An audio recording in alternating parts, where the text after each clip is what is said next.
after watching 2024's Kingdom of the Planet of the Apes. I was surprised this movie received such glowing reviews from audiences and critics. The movie isn't terrible by any means, but I would overall say this is probably a below average movie and probably even shouldn't have been made. It has a brutal beginning, making one want to turn off the film, or at least me personally, I felt like turning it off. It does pick up quite a bit, though, through the second half, and I did think they had a good ending with a nice twist. In addition to this, the CGI and visual effects were very good in this film, albeit I'm not a big fan of movies made on computers, although you could argue pretty much all of them are today. All this said, the first thing I have to point out about this movie that I thought it was a bit strange hearing the apes talking in the beginning. I know Caesar talks in the prior movies, but something about this felt off and certainly took some getting used to. I get it's science fiction, but much about the apes didn't make sense. I certainly don't remember this from the 2001 Planet of the Apes movie. Maybe this was because much of it, the CGI was just different, whereas 2001, they were actually in costumes. Anyhow, the apes in this film, they're now the dominant species on Earth, yet for some reason, they don't really seem like it in many ways. For example, they live like hunters and gatherers and up in the trees. They don't appear to know how to use any technology. I understand they might not know how to develop the technology, but if it's just handed to you, you should be able to use it. I mean, a 4-year-old can use an iPhone, right?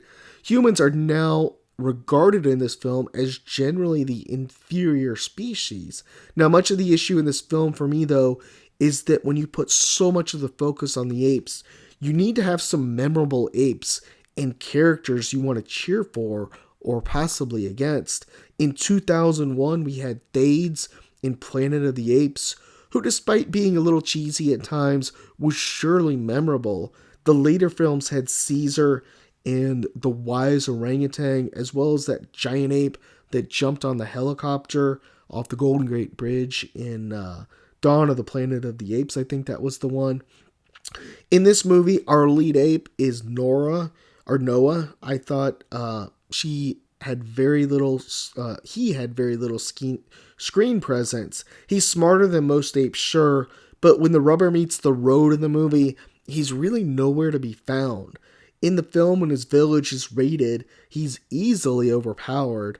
Now, when Proximus Caesar, who's the villain, discovers the apes have penetrated the bunker, it's really May who saves the day, not Noah. Noah does fight and beat Proximus Caesar, so I will give him credit for that. But in general, Noah and the other apes just seemed much more forgettable to me. In the end, Noah wants to coexist with humans, but really understands that it's probably not possible. All this said, I did think, once again, the movie picked up in the second half and was much better and had a pretty good ending. This should help set the stage for the upcoming sequel in 2027. Now, once Proximus Caesar, if you remember in the film, discovers the group has penetrated this bunker, we're treated to a solid action scenes of apes running and trying to escape the flooding waters. Noah's able to lead the apes up the bunker into safety. It's a pretty good action set altogether. And one character I thought did pretty well in the movie was May. I really didn't see the storyline around her becoming a spy, essentially. Maybe I was too ignorant here, and I thought this was a nice twist. I definitely thought she was smarter than they were giving her credit for, but at the same time, I didn't see her as some sort of spy that was sent to penetrate and get into that bunker. In sum, the movie seemed like a pretty good relaunch, even though it was horrifically boring in the beginning.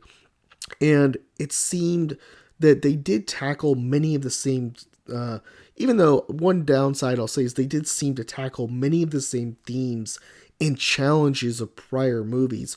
Hopefully we'll see a faster paced sequel and a movie that's a bit more entertaining, that goes in a little bit of a different direction.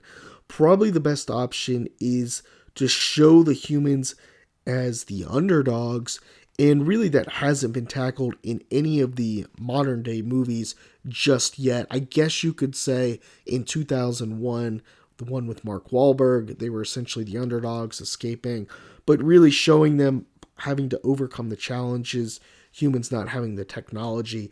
That's definitely a route they could go with and they could take. But did you see this movie? What did you think? Do you think that this franchise needs to just end it?